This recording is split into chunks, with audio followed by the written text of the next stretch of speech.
Well, welcome back to Far Right Watch. Join me once again now as we try to make sense of the senseless, light of the darkness, and reason with the unreasonable. Far Right Watch, the only phrase. Far Right Watch, scanning the days. Okay. Let's check in with our old friends at GB News. Well, welcome to Britain's Newsroom, and we're going to get stuck in straight away because joining us now... Oh, it's Mirium Cates, isn't it? Former Tory MP Miriam Cates is a GB News presenter now. I mean, this is pretty much where they all end up now, isn't it? It used to be fun to seek out a where are they now once Tories get voted out. Like, what are they up to? You could get drunk on Machiavellian schadenfreude at the visage of Jonathan Gullis struggling to find employment after having chastised others for being, scroungers and scroats who were struggling to find employment. Used to be funny to sort of, go back, see what they're up to. But now, invariably, they end up as presenters on GB News. Or if they were fortunate enough to cling on to their seat at the 2024 election, they do have the option of just, joining Reform, don't they? Like Tice was a Tory, Lee Anderson was a Tory, Andrea Jenkins was a Tory. I actually think they've got more Conservative MPs now than they have, legitimate grassroots Reform MPs, don't they?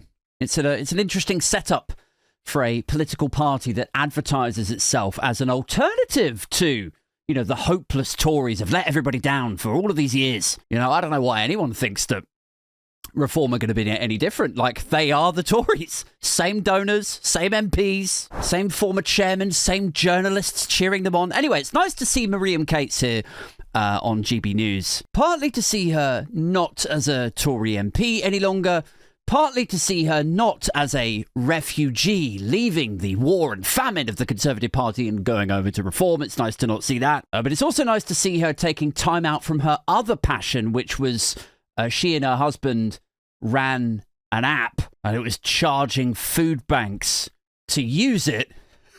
Food banks that were flourishing industrially because of the policies that she and her party were rolling out. So it's nice to see her taking time out from that little side hustle also. Anyway, let's see what she has to say today. Just joining us now is the leader of Reform UK's Doge programme, Zia Yusuf. Oh, good. Yeah, the UK's Doge programme. Remember when they tried to ape Elon Musk's Doge programme, which was a spectacular failure over in the United States? Oh, well, anyway, Reform want to ride those coattails over here, and currently this tops out at the idea that they can fund £90 billion worth of tax cuts by slashing DEI programmes that don't exist in this country. Zia, thank you so much for joining us this morning. You must be delighted by the start of this Labour conference. It is being completely driven by Reform's policy agenda. Has it? I mean, Keir Starmer's on the front page of all the papers today calling Reform's policies racist, saying like Nigel Farage's policies are racist. He's being lambasted by the Daily Mail for it. I'm not sure I would call that part of Reform's policy agenda, Miriam. Well, the reason why it's being driven by our agenda is because Reform... Fuck me, is that Zia Yusuf? He looks terrible, doesn't he? I mean, I know I'm not coming from a position of strength here in terms of criticising others and how tired they look, but I mean, do Reform have an HR department? Do they? No? They do. If they do, they need to give him some time off because he looks tired. He needs a break. Somebody's got to step in and do it quick before he resigns again over exhaustion. He has a habit of doing that. Because Nigel Farage actually listen and have the finger on the pulse of the British people and the British electorate and are coming up with practical solutions. Solutions like tanking your workers' rights and that indefinite leave to remain abortion that we all saw last week. Good stuff. And in contrast, you have a Prime Minister who has just kept up the tradition of smearing and belittling anyone who says, you know what, mass untrammeled immigration to the tune of millions and millions of people that came here against the wishes of the British people. are racist. Okay, that is not what Keir Starmer is saying. Like, if people want to take issue with Keir Starmer or with Labour, fine. There is much to take issue with. But Keir Starmer is obviously not saying that anyone with any concerns about immigration is racist. Like, how many times has he said those exact words? He's like, it's not racist to have concerns about immigration. He's written blogs in the Telegraph. He did the Island of Strangers speech. What he's saying is that division, nationalistic populism, the flags, and talking up mass deportations is racist. Because it is. All of it. It's obviously racist. Like, it really feels like the culture war rights tactic these days is to stop at like 3 stops. Like, the first stop is to invent a conspiracy theory, which is, the fear factor. It's the EU is evil, or the great replacement theory, debanking, or whatever. And then on the rare occasion that they're scrutinized around that nonsense, then they just lie. Then they'll just make up like a little thing, like it's legitimate concerns. It's about women and girls. So there's the big thing, the conspiracy theory. Then there's sort of like little lies to kind of dig them out of trouble or campaign and lobby off the back of. But if either or both of the first 2 fail, then finally they arrive at just rejecting the label. Like, that's the third stop.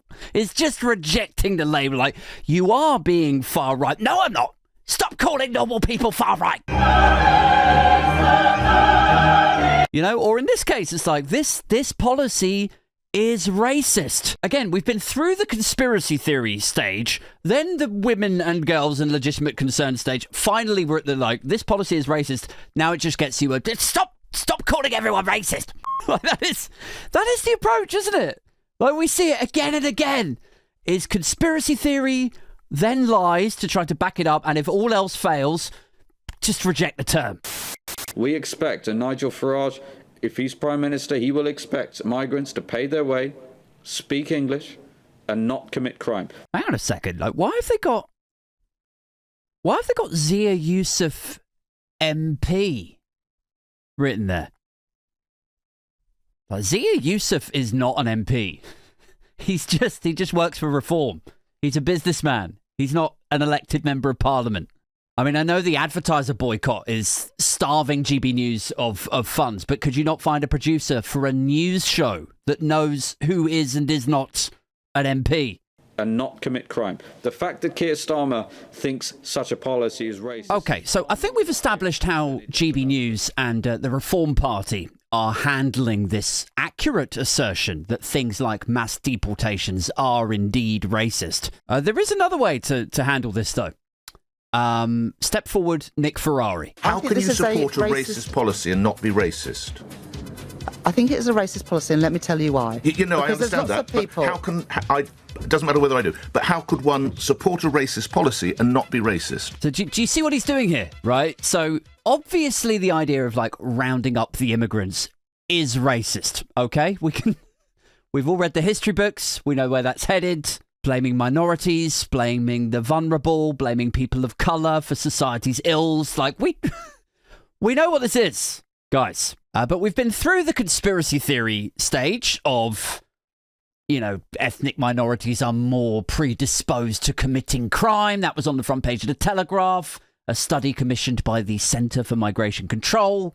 We've been through, as I mentioned, the great replacement theory stuff. We've been through the lie phase. The other tactic, as well as just rejecting the label, is to do what Nick Ferrari is doing here. But how could one support a racist policy and not be racist? Which is to try to do this childish, transparent gotcha thing. It's like, let's not talk about whether mass deportations are racist. Let's not talk about that. But how could one support a racist policy and not be racist?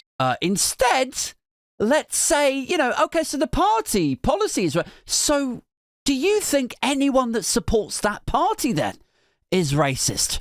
I cannot see, if you support a racist policy, how you're not racist yourself. Because people support the Reform Party for all sorts of different reasons, often not even policy, knowing the detail of this the policy. Rachel Reeves, how can I get you to call millions of people racist? But you can support that policy but not be racist yourself. I just want to clarify that. Well, do people support that policy? I'm not sure many people do. Lots of people support the reform. I mean, I always think it's funny. The absence of just like, I mean, I suppose it's not that funny, the absence of honesty in politics. But like one of the reasons that Nick Ferrari is able to skewer Reeves a little bit here by saying this stuff, oh, well, you know, here's their policy. So in your opinion, anyone who supports reform now is a racist. Like one of the reasons that he's able to do that is because Rachel Reeves and Keir Starmer won't just stand up and say what the actual state of play is, like with politics, with economics, with social change. You know, and what is that? What is that, Aid? Will you please explain it to us? Okay. Now, the reason that you have Reeves sat in the hot seat there, or indeed you could have Keir Starmer sat in the hot seat later, or the reason that on GB News you can have a segment that is like, but are reform racist? You can have that presented as though there's still any fucking debate to that. The reason is because we don't have anyone like up behind a podium who's willing to give an honest appraisal of how we've arrived at such a state of deprivation over the last 15 years, which is to say that in 2008, we had a global financial crash. It took us in the UK somewhere in the region of like 120 to 150 billion pounds of public money to bail out those banks. And yes, we had the opportunity to claw back some of that cash, tax the corporations, tax the banks, the billionaires.